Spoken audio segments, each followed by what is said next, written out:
Bismillahirrahmanirrahim. Assalamualaikum warahmatullahi wabarakatuh. Berjumpa kembali dengan Bapak masih dalam mata pelajaran biologi kelas 11 bab yang ketiga tentang sistem gerak pada manusia.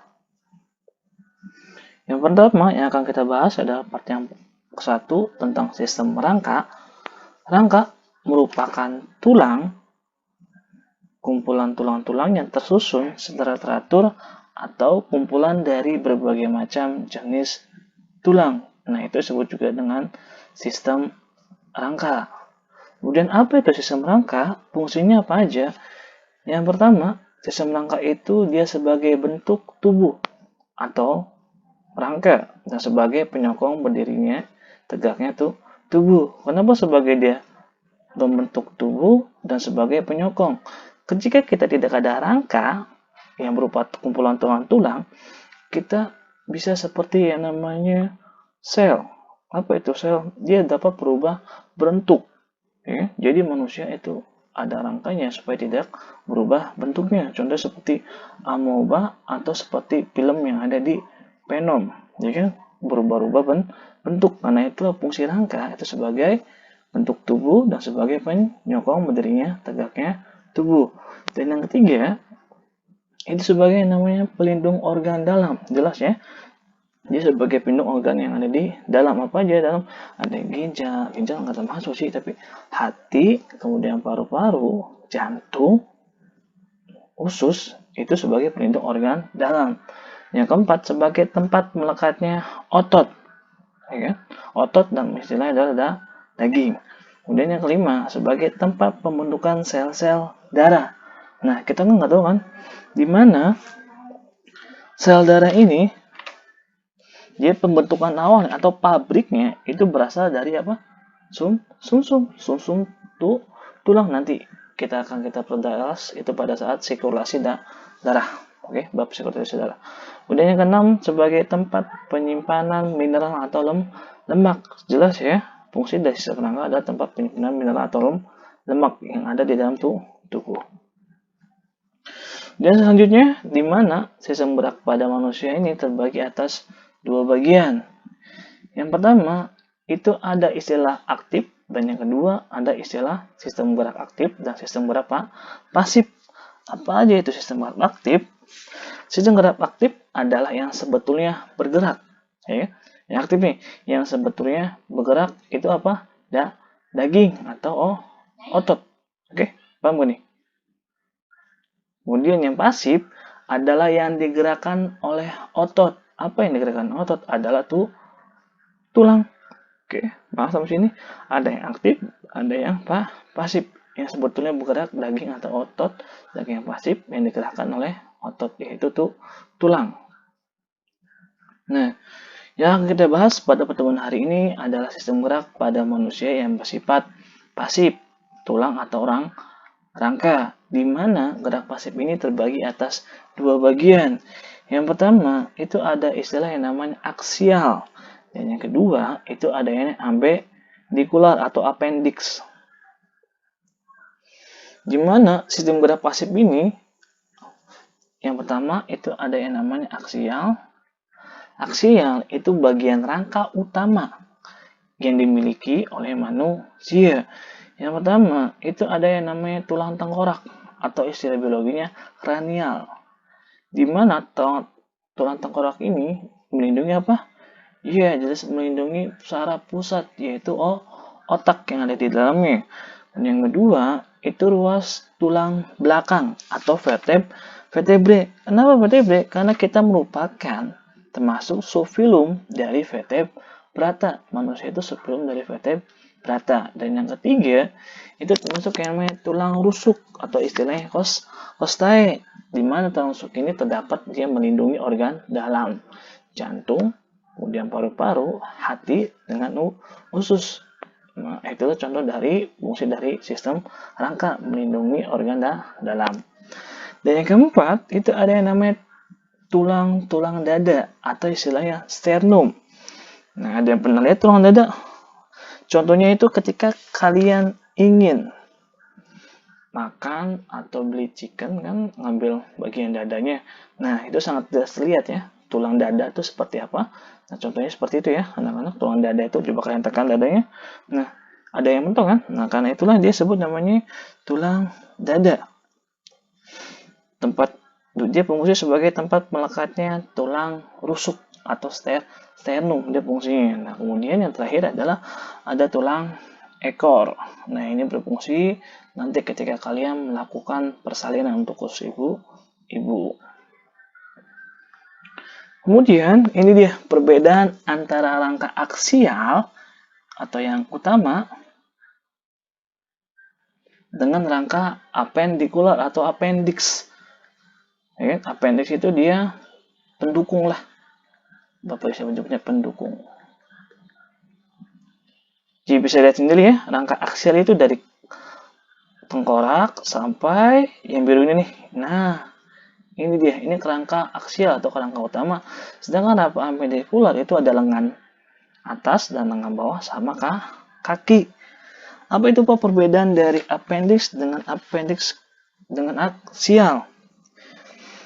Intinya gini ya, kita tahu bahwa tengkorak itu penting untuk melindungi otak, ya kan?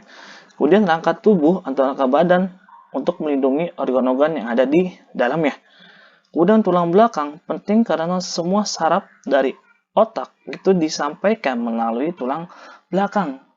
Contohnya itu ketika kalian, maaf bagi ibu-ibu, ketika melakukan operasi sesar, itu pasti disuntiknya melalui tulang belakang. Karena apa? Karena otak itu disampaikan melalui tulang belakang, saraf tulang belakang. Jadi, appendix itu tambahan yang jika diputuskan atau tidak ada. Contoh nih, kita, maaf ya, semoga enggak, kita putus nih amputasi, kita amputasi tangan kita yang ini, kita akan tetap hidup, ya kan?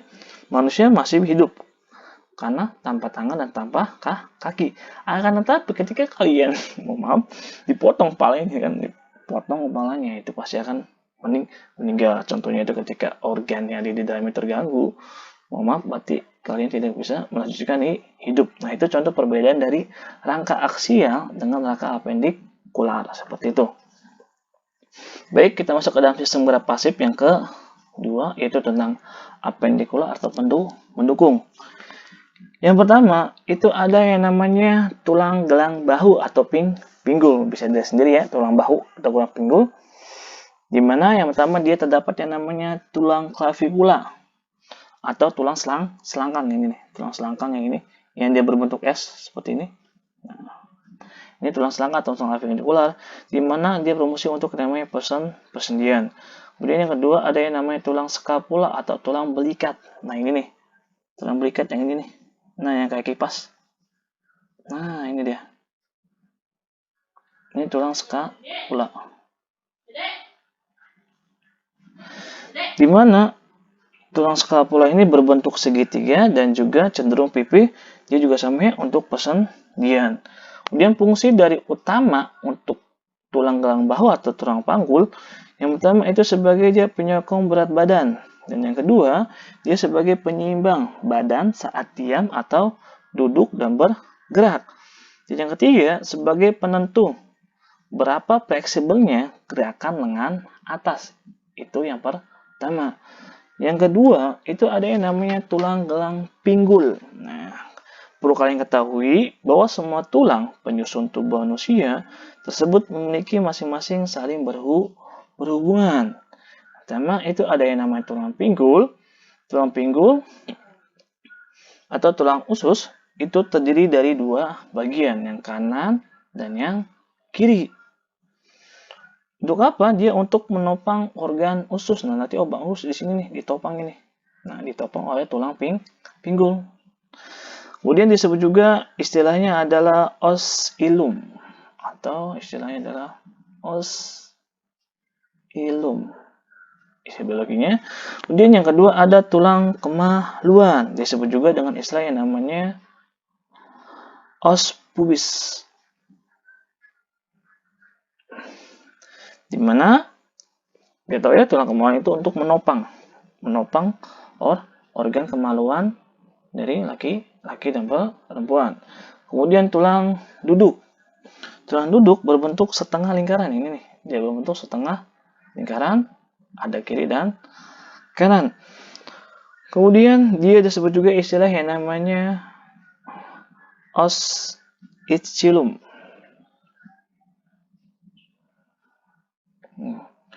Kemudian fungsi utama dari gelang pinggul yang pertama adalah sebagai penyokong berat badan bersamaan dengan ruas tulang belakang. Ini kan tulang belakang. Dan yang kedua, untuk melindungi dan mendukung organ bawah, contohnya itu kantung kemih, serta sistem penyusun organ reproduksi yang ada pada manusia. Dan yang ketiga, tulang anggota gerak atas. Yang ini nih, contohnya itu anggota gerak atas, di mana itu ada istilah yang namanya lengan atas. Lengan atas atau nama biologinya itu adalah humerus. Humerus terbentuk dia panjang seperti tongkat ya. Nih, dia panjang seperti tongkat. Kemudian berhubungan dengan bahu. Dan selanjutnya fungsinya adalah tempat menempelnya otot. Dan yang kedua itu tulang pengumpul atau istilah biologinya itu adalah radius. Radius berbentuk panjang, terletak di arah ibu jari yang ini nih, letak di arah ibu jari yang ini. Nah, dia letak di arah ibu jari. Fungsinya dia sebagai mengontrol pergerakan tangan bagian bawah. Kemudian yang selanjutnya adalah yang namanya hasta atau istilahnya adalah tulang ulna.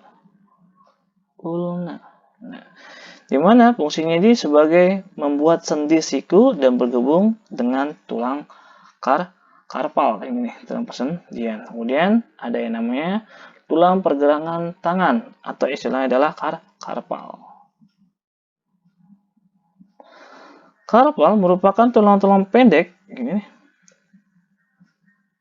Karpal merupakan tulang-tulang pendek berbentuk pun berbeda-beda. Fungsinya sebagai untuk menghubungkan tulang jari dan dengan tulang karpal. Menghubungkan tulang jari dan tulang karpal. Kemudian ada yang kelima itu adalah tulang jari tangan atau istilahnya metakarpal.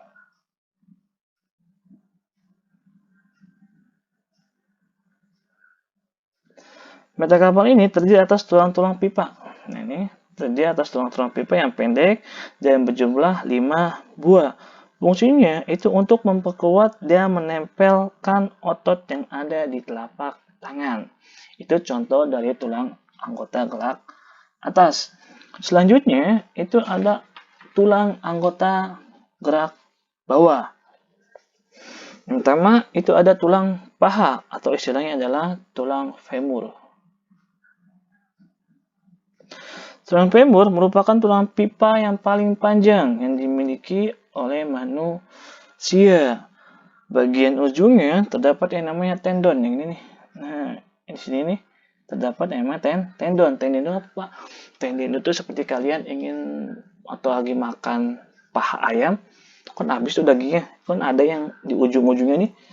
Di ujung-ujungnya kan ada kayak tulang putih gitu kan, kayak tulang ini. Nah, ini adalah tendon. Nah, oke. Kemudian fungsinya itu sebagai penyambung tubuh bagian atas dan pinggul. Itu contoh tulang paha. Selanjutnya kedua, ada tulang tempurung lutut. Nah, ini dia merupakan tulang pipih berbentuk segitiga yang sudutnya bulat. Nah, ini nih. Nah, dia fungsinya sebagai menopang bagian tubuh dan meningkatkan daya pengungkit pada tendon. Dan atau istilahnya itu adalah tulang patella. Dan selanjutnya nomor 3 adalah tulang betis. Nah, tulang betis yang ini, yang kecil. Coba kalian pegang deh tulang betis, ada nggak? Nggak kerasa kan? Jelas. Karena tulang betis sangat tipis. Merupakan tulang pipih yang paling ramping. Fungsinya sebagai dia menambah area pelekat pada otot tungkai yang seringkali terjadi yang namanya kram otot. Tulang betis ini atau disebut juga istilah yang namanya fibula. Yang keempat itu ada yang namanya tulang kering. Nah, tulang kering nih, kan sering buat kan anak bola kan, pakai anak futsal kan, sering sekali taruh yang namanya deker. pelindungan. Nah, tulang koring adalah tulang pipa terbesar setelah tulang paha.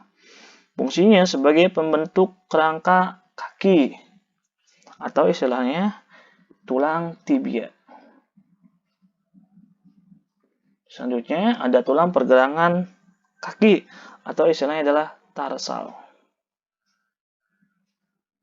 Di mana fungsinya itu adalah sebagai membentuk dan membantu gerak atau berjalan. Selanjutnya ada tulang telapak kaki ini, kaki atau istilah biologinya adalah metatarsal.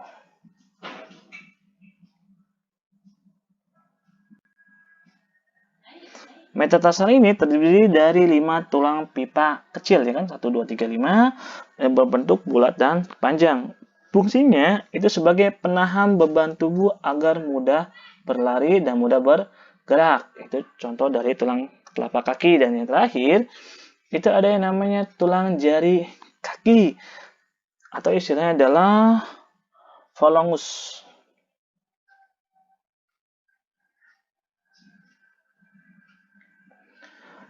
Phalangus terdiri atas tulang pendek berjumlah 14 buah pada setiap kakinya.